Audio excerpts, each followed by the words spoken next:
വർക്കേഴ്സിൻ്റെ സമരം 200-ാം ദിവസത്തിലേക്ക് കടക്കുകയാണ്. ഇതുവരെയും ഇൻസെൻറ്റീവും വിരമിക്കൽ ആനുകൂല്യവും ഒന്നും തന്നെ സംസ്ഥാന സർക്കാർ വർദ്ധിപ്പിച്ചിട്ടില്ല. ഇപ്പോൾ കേരള ആശ ഹെൽത്ത് അസോസിയേഷൻ പ്രസിഡന്റ് മിനിയാണ് നമ്മളോടൊപ്പം ചേരുന്നത്.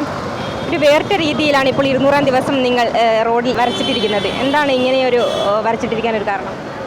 ഞങ്ങൾ കഴിഞ്ഞ 200 ദിവസമായി ഈ തെരുവിലിരുന്ന് സമരം ചെയ്തുകൊണ്ട് കഞ്ഞിയും പയറും കഴിച്ചുകൊണ്ടാണ് സമരം ചെയ്തുകൊണ്ടിരിക്കുന്നത്. ഈ തെരുവിലാണ് ഞങ്ങൾ കഞ്ഞി വെച്ചുകൊണ്ട് സമരം ചെയ്യുന്നത്.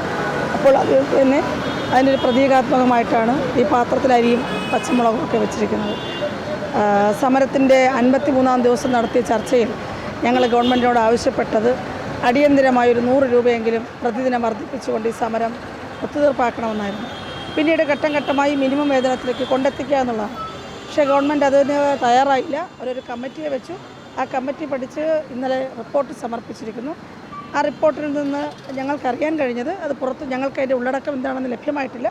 പക്ഷേ മാധ്യമ സുഹൃത്തുക്കൾ വഴി ലഭിച്ചിരിക്കുന്നത് അത് 3000 രൂപ വർദ്ധിപ്പിക്കുവാൻ തീരുമാനിച്ചെന്ന് പറഞ്ഞാൽ ഞങ്ങൾ 53-ാമത്തെ ദിവസം തൽക്കാലത്തേക്ക് ആവശ്യപ്പെട്ടൊരു തുക ഇപ്പോൾ വർദ്ധിപ്പിക്കാൻ തീരുമാനിച്ചതൊരു ശുപാർശയാണത്, തീരുമാനമല്ല. അത് വന്നിരിക്കുന്നു. കേന്ദ്ര ഗവൺമെൻറ് നൽകുന്ന 50,000 രൂപയടക്കം 1 ലക്ഷം രൂപയുടെ ഒരു വിരമിക്കൽ ആനുകൂല്യം എന്ന നിലയിലാണ് വന്നിരിക്കുന്നത്.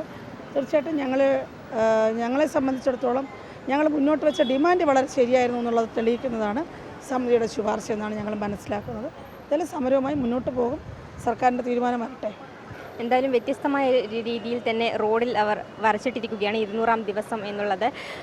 ഇതിൻ്റെ അർത്ഥം എന്ന് പറയുന്നത് ഈ കഞ്ഞിയും പയറുമൊക്കെ കഴിച്ചാണ് ഇവർ ഇവിടെ ജീവിക്കുന്നത്. വേറെ ഭക്ഷണം ഒന്നും തന്നെയില്ല.